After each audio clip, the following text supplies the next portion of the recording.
ଆଜି ପୁଚୁ ସହ ରେଲ ହଉ ହଉ ଏତେ ବଡ଼ ସଜା ବାହାରିଯିବ ବୋଲି ଭାବିନଥିଲି।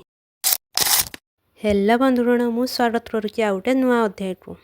ଆଜି ସକାଳ ଷ୍ଟାର୍ଟ ହେଇଥିଲା ଘର ପୋଛାପୋଛିରୁ। ତାପରେ ମୁଁ ମୁଣ୍ଡରେ ଟିକେ ଦହି ଆଉ ଲେମ୍ବୁ ଦେଇ ଦେଇଥିଲି, ଯେହେତୁ ମୁଣ୍ଡରେ ବହୁତ ଜୋର ରୁପି ହେଇଛି, ଜମା ଯାଉନି। ତାପରେ ମଟନ ଆସିଥିଲା ଘରଠୁ, ତାକୁ ଧୁଆଧୁଇ କରିସାରି ଗାଧେଇବାକୁ ପଳେଇଥିଲି। ଯେହେତୁ ମୁଣ୍ଡରେ ଆଜି ଦହି ଆଉ ଲେମ୍ବୁ ଲଗେଇଥିଲି, ତାକୁ ଭଲ ସଫା ନ କଲେ କ'ଣ ହେବ।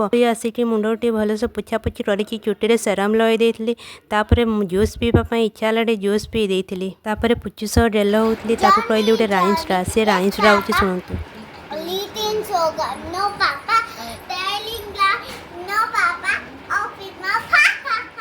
ପୁଚୁ ସହ ରେଲ ହଉ ହଉ ସେ କେମିତି ମାଙ୍କଡ଼ ଭଳିଆ ପଜ୍ ଦେଉଛି ଦେଖନ୍ତୁ। ତାପରେ ଲଞ୍ଚ ଟାଇମ୍ ହେଇଥିଲା। ଆଜି ଯେହେତୁ ଲଞ୍ଚରେ ମଟନ ହେଇଥିଲା, ତ ଖାଇବା ଡେରି କଲେ କ'ଣ ହେବ। ଆଜି ସତରେ ମଟନଟା ବହୁତ ଟେଷ୍ଟି ହେଇଥିଲା। ଯେତେ ହେଲେ ମୋ ଭାଉଜ ରାନ୍ଧିଛନ୍ତି, ଯାହାଠୁ ମୋ ଭାଉଜଙ୍କ ହାତ ରନ୍ଧା ଖାଇବା ପାଇଁ ଇଚ୍ଛା, ସେ ଜଲ୍ଦି ଜଲ୍ଦି ଆମ ଘରକୁ ପଳେଇ ଆସନ୍ତୁ। ତାପରେ ସନ୍ଧ୍ୟା ଯାଇଥିଲା, ସନ୍ଧ୍ୟାବେଳେ ଟିକେ ଲସି ବନେଇବା ପାଇଁ ଟ୍ରାଏ କରିଥିଲି। ଜାଣିଛି ଏଇଟା ବନେଇବା ପାଇଁ ବହୁତ ସହଜ, ହେଲେ ପ୍ରଥମ ଥର ପାଇଁ ମୁଁ ଟ୍ରାଏ କରିଥିଲି, ସତରେ ବହୁତ ଟେଷ୍ଟି ଲାଗୁଥିଲା।